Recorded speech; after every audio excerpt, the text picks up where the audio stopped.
Good morning, students. Today we are going to learn about the topic excretion. First of all, let us see excretion in lower animals. Apart from that, today we will learn about the excretion in plants and excretion in human. So basically, you should know about what is the excretion first. The students many times get confused with the egestion and excretion. So excretion is the process of removal of nitrogenous waste from the body. And egestion is the process of removal of the solid waste from the body, that is undigested food from the body. So excretion is the process of removal of nitrogenous waste in the form of urine. So what are this nitrogenous waste? This nitrogenous waste are nothing but the urea, or we can say the uric acid. So apart from the kidney, there are many excretory organs in human body. For example, our skin. So skin have the sweat gland through which the skin releases the sweat as a metabolic waste. We also have liver in our body. So the metabolic waste produced by liver is nothing but the ammonia. In the same way, the main excretory organ in our body is kidney. So kidney releases the metabolic waste, that is nitrogenous waste, in the form of urea and uric acid. Now the question arises, why there is a need to remove this nitrogenous waste from our body? See, for example, the garbage is getting accumulated in our home. So we cannot stay with a lot of garbage at the home. So it is necessary to remove the garbage from our home. In the same way, if the metabolic waste is getting accumulated in our body, it will ultimately cause harm to our cells and of course the organ system of the human. So this nitrogenous waste, if accumulates, it causes damages to a lot of organs, and hence it is necessary to remove the nitrogenous waste from our body. And hence the kidney play an important role in the process of removal of the nitrogenous waste in the form of urine. So let us see first how plant releases their metabolic waste. How plant gets rid of their waste. So plants do not have specialized organ for the removal of their metabolic waste. So plant releases their metabolic waste from all parts of their body. So for example, plant releases the photosynthetic waste, that is oxygen, through their stomata. Plant also releases their metabolic waste such as carbon dioxide, which is the end product of respiration, by the same part, that is called stomata. Plant also releases their secondary metabolites through their roots, and these metabolites have medicinal importance also. Plant also gets rid of the metabolic waste as the plant produces gum, rapids, and plant stores their waste in the vacuoles of the cell of ripened leaf and ripened fruit. So as the ripened leaf and ripened fruit fall off, the plant automatically gets rid of their waste. So plant releases their metabolic waste such as the oxygen, which is the end product of photosynthesis, carbon dioxide, which is the end product of respiration, gum, resins, raphides, and also plants produces their metabolic waste in the form of secondary metabolites which are released through their roots. And many of these waste of the plant have the importance for us. Many of the secondary metabolites produced by the plant root have medicinal importance. Let us see the excretion in human.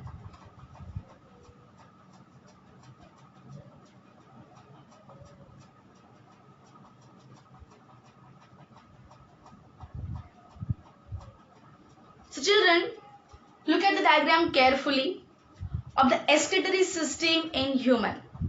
So the excretory system in human consists of pair of kidneys, pair of ureter, urinary bladder, and urethra.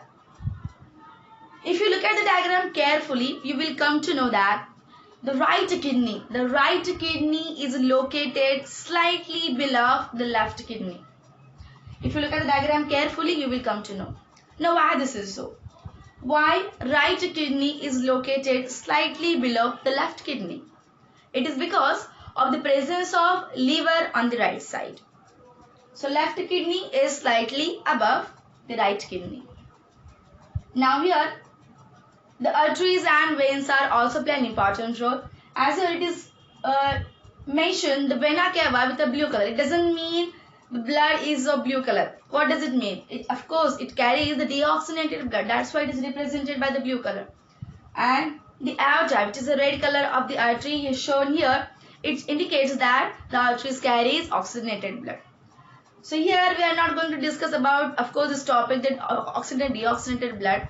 So here we are talking about the dirty blood. It means the blood consists of the nitrogenous waste. So before that, once again look at the parts of the excretory system in human carefully. That is, it consists of the pair of kidney. It consists of pair of ureter. This ureter carries the urine drop by drop from kidney to the bladder. In the bladder, the urine is stored for some time and later on it excretes out with the help of the opening called urethra. Now let us see how it works. So the actual filtration of the blood takes place in the kidney. In detail, we are going to learn the cross section of kidney and the structural and functional unit of the kidney, that is called nephron. Right now, just look at the function of each and every part of the excretory system in human. That is, the kidney play an important role in the process of filtration of the blood. Now this ureter. Ureter carries the urine drop by drop from kidneys to the bladder. Now bladder is the muscular organ where the urine is stored for some time, and once it is full of the urine excretes out through the opening called urethra. Now here, this aorta. This aorta carries the blood containing nitrogenous waste. Aorta carries the blood containing nitrogenous waste. Then this aorta divides into the two branches, each for each kidney. Now this nitrogenous waste enters in both the kidney where the blood gets filtered and the waste is removed out. So let us see the cross section of kidney, what is located exactly inside the section of kidney we are going to see.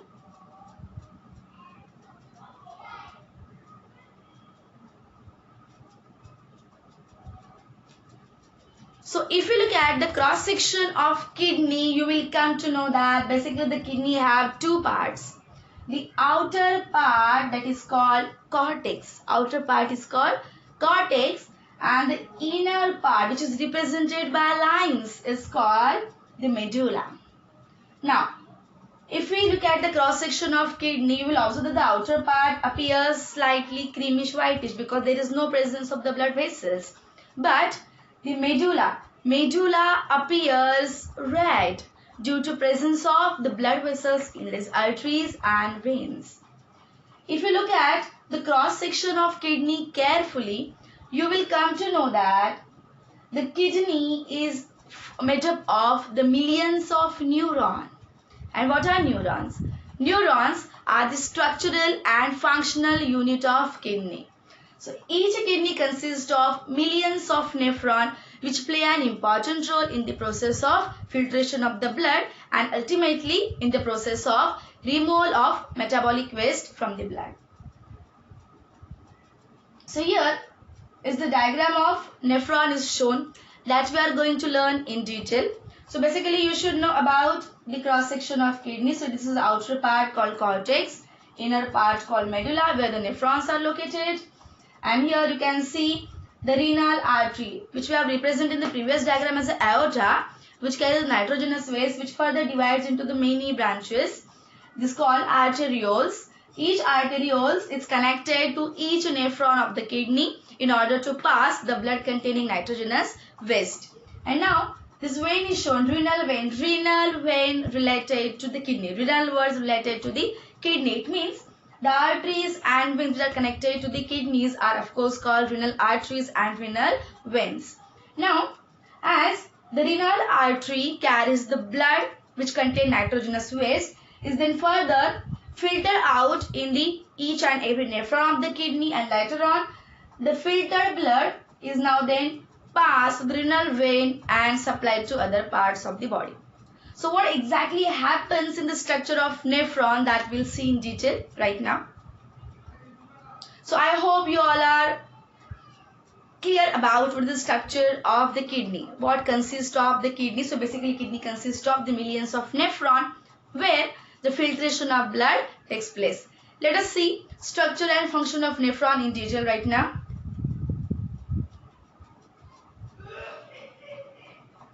So my dear children, here is the diagram of nephron from NCERT book.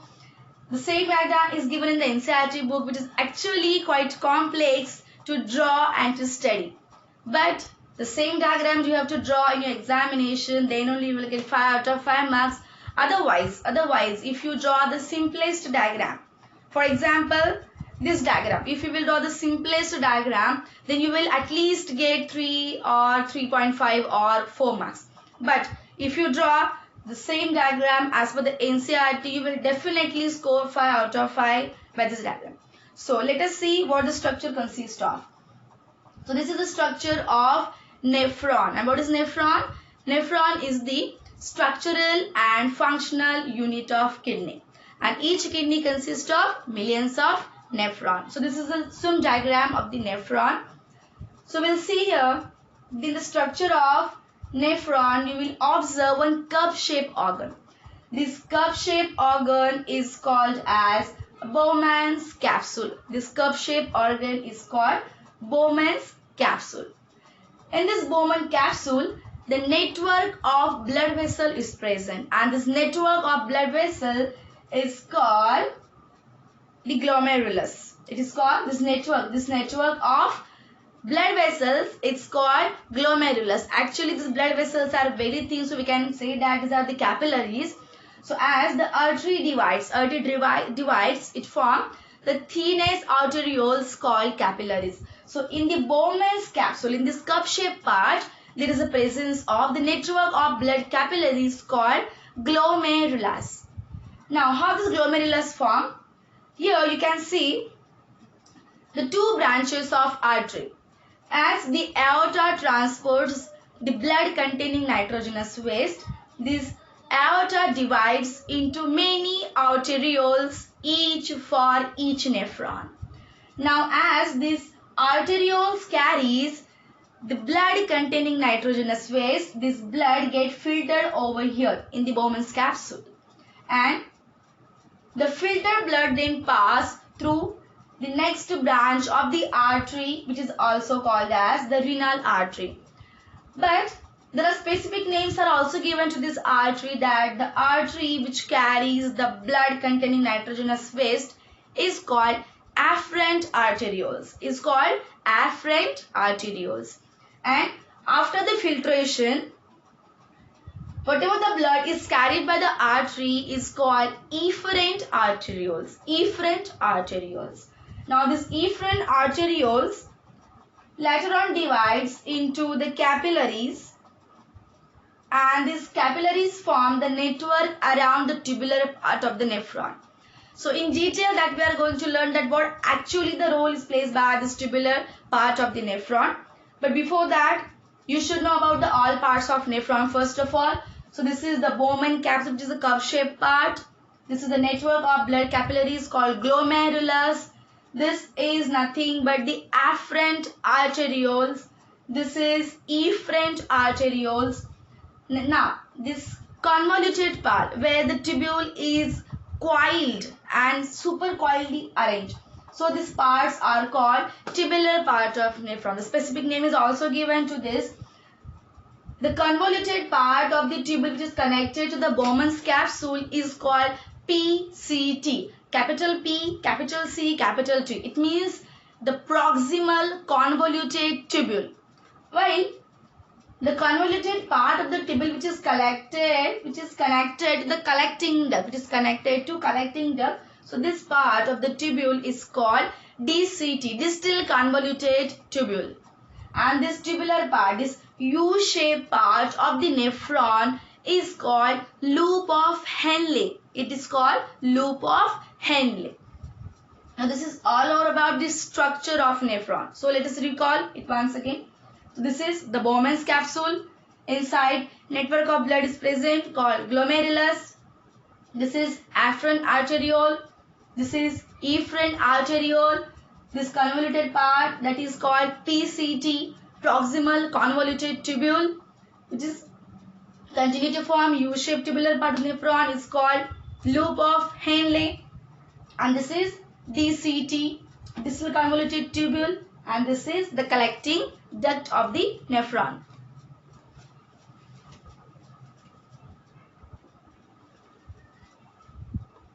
Now children, let us see in detail how filtration of blood takes place. What are different roles played by different parts of the nephron? So this is the simplest diagram of nephron where you can easily understand the structure and working of the nephron. So we'll start with the filtration of the blood first. So actually the nephron play an important role in the filtration of blood. This process takes place in 3 steps. That is, first one is ultrafiltration. What is first? Ultrafiltration. Second is reabsorption of the nutrients. And the third is tubular secretion. So the filtration of the blood occurs in these 3 steps. That is, the purification of the blood in the kidney completes in 3 different steps: ultrafiltration, reabsorption and tubular secretion. Let us start with ultrafiltration first. So this is the arteriole. Do you remember, students, what arteriole is it? It is afferent arteriole. This afferent arterioles carries the blood containing nitrogenous waste, and hence as it divides into the tubular many thin and fine capillaries, it forms the glomerulus. Now this glomerulus blood vessels reunites to form the artery, to form the one more artery called efferent arterioles. So as the blood carries by the afferent arterioles and as it enters the network of blood inside the Bowman's capsule called glomerulus, inside this process the filtration of blood takes place. And this filtration is called ultrafiltration of the blood.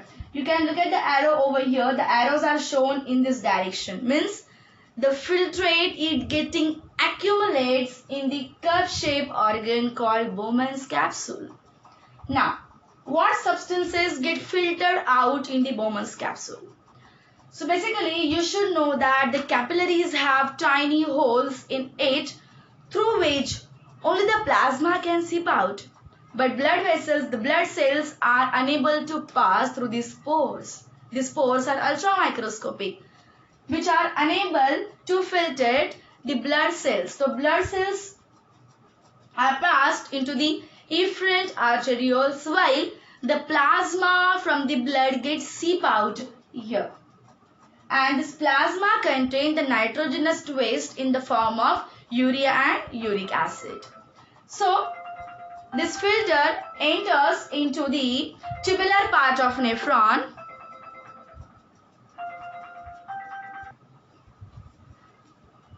So children, as the plasma seep out into the Bowman's capsule, from this Bowman capsule the filtrate enters the tubular part of the nephron. Now what kind of material get filters in the glomerulus? So these are nothing but the glucose, amino acids, salts, water and nitrogenous waste such as urea.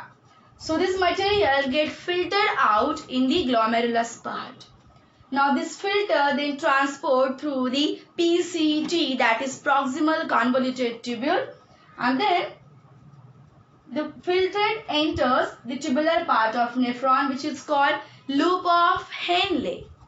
Now this descending loop of Henle play an important role in the process of reabsorption of material. Now the question arises, why reabsorption is necessary? Because what the filtrate contain? Filtrate contain glucose, amino acids, salts and water. So this glucose and amino acids are not waste of our body. So they are essential for us. And if this material get filtered every time into every nephron, then we suffer from the deficiency of these nutrients. So of course it is necessary that this nutrient get reabsorbs in our body. Now one more question arises, why this absorption is called reabsorption? Because this nutrient has already been absorbed in our small intestine previously, and later on the absorption also takes place in the tubular part of nephron. So the word is given reabsorption, not a simple absorption. Now in this tubular part of nephron, some material get reabsorbed. So what get reabsorbed? The essential nutrients like glucose, amino acid, some essential ions get reabsorbed in the cells of loop of Henle. And now the whatever the salt and water is there, that continues into the ascending part of the loop of Henle. In this ascending part of loop of Henle, again the reabsorption of some material takes place. Now what these materials are? The salts and water. The required amount of water get absorbed here in the tubular part of the nephron. So this ascending part of the tubule reabsorbs water and some salts. And the excess water and excess salt then accumulates in the collecting duct. And from this collecting duct, it is passed drop by drop through the ureter up to the urinary bladder. So whatever the material is passed from the DCT, that is distal convoluted tubule, is nothing but the urine containing water, containing salts and the nitrogenous waste such as urea and uric acid. Now from this collecting duct, the urine is released into the ureter drop by drop, and ureter carries this urine up to the bladder. In the bladder, the urine is stored for some time and the later on released with the help of urethra. Now, in this part, I want you to focus more that in the process, most of the salt and most of the water reabsorbs into the blood here. So that's why the arrows are shown in the outward direction. Now, this ascending part of nephron. In this ascending part of nephron, some material also get reabsorbed. So there are nothing but some salts and water get reabsorbed into this tubular part of the nephron. Now why water and salts get reabsorbed? Of course, it is very essential to maintain osmoregulation of our body. As the water get released out, then we can suffer from the deficiency of water and the salts. So in order to maintain the osmotic pressure of the blood and osmotic pressure in our each and every cell, it is essential that water get reabsorbed. Now this water reabsorption is depend on the concentration of hormone called ADH in our blood. ADH stands for antidiuretic hormone. And this antidiuretic hormone concentration in our blood determines how much amount of water to be get reabsorbed in the tubular part of nephron. If the amount of ADH is more, then less amount of water get reabsorbed. And hence, as the less amount of water get reabsorbed, the amount of urine produced is more dilute. So basically when we have more dilute urine, of course in the winter season and in summer season, our urine is more concentrated. Because in summer we need more amount of water. So more amount of water get reabsorbed in our kidney, and hence the amount of urine that we produce is very less, and hence the iron concentration in that urine is more than the water. So the amount of urine which we produce in the summer is more concentrated, and the urine which we produce in the winter season is comparatively dilute, because the less amount of water get reabsorbed in our kidney, and hence more amount of urine is produced, more amount of water is released in the form of the urine. So the urine is more dilute one. So what decides how much amount of water gets reabsorbed in the tubular part of kidney? That nothing but the hormone called ADH, that is antidiuretic hormone. Now in this tubular part of nephron, the tubular secretion also takes place. That is, the cells of tubule releases some ions into the filtrate. And why it is essential? Of course, in order to maintain the osmotic pressure of our blood. So here, the two processes takes place, that is reabsorption of the nutrient and tubular secretion. The tubular secretion means in this process, the cells of the tubule releases some ions into the filtrate in order to maintain the osmotic pressure. Okay. Now, as the extra water and the extra salt present in the filtrate enters into the collecting duct, from this collecting duct, the urine is released into the ureter drop by drop. And hence, the ureter carries the urine drop by drop. Later on, the urine is stored into the urinary bladder. As the urinary bladder gets full of the urine is released through the opening called urethra from our body. So let us revise it once again. In the glomerulus, the filtration of the blood takes place where the material like glucose, amino acids, salts, water and some ions get filtered out except the blood cells. Then the blood cells then carried by the efferent arterioles, which further divides into the capillaries, which form the network around the tubular part of nephron, and later on these capillaries again reunites to form the blood vessels called renal vein, and this renal vein from different nephron connects to form the bigger vein which carries the blood to the other parts of our body. Now, as the filtrate is released into the tubular part, in this part the reabsorption of some nutrient takes place, and also the tubule cells of the tubule secrete some ions in it, that is called tubular secretion. Here the material like glucose, amino acids get reabsorbed, and in this part some salts and water get reabsorbed based on the concentration of hormone called ADH in our body. Now whatever the material which is not reabsorbed in the tubular part is then collected by the collecting duct, and later on it forms the urine which is released into the ureter drop by drop, and from ureter the urine is stored into the bladder. Once the bladder is full of the urine is released out through the opening called urethra. So this is all about the filtration of the blood. Now children, let us see what is dialysis, which is also called as the hemodialysis. So hemo stands for the blood, and dialysis, it means the artificial filtration of the blood. Now why it is called artificial? Because especially the dialysis is carried out for those people whose kidneys are failed. So their kidneys are unable to filter nitrogenous waste from their blood, and for such a person we are carrying out the dialysis.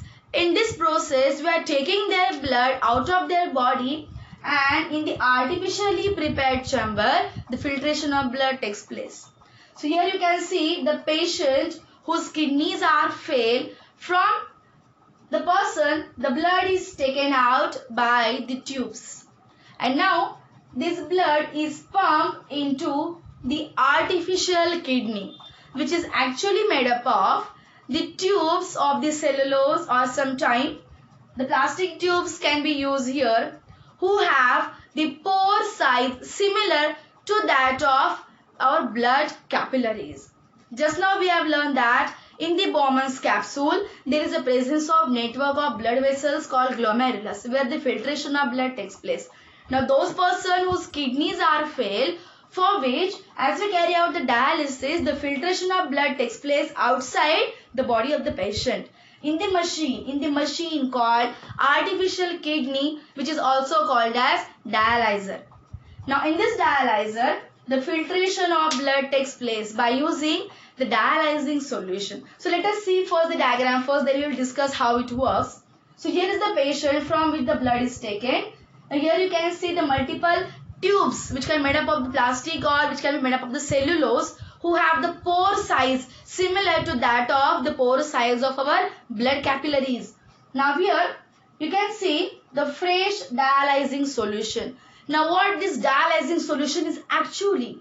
This dialyzing solution have the solution whose content is exactly similar to the patient's plasma.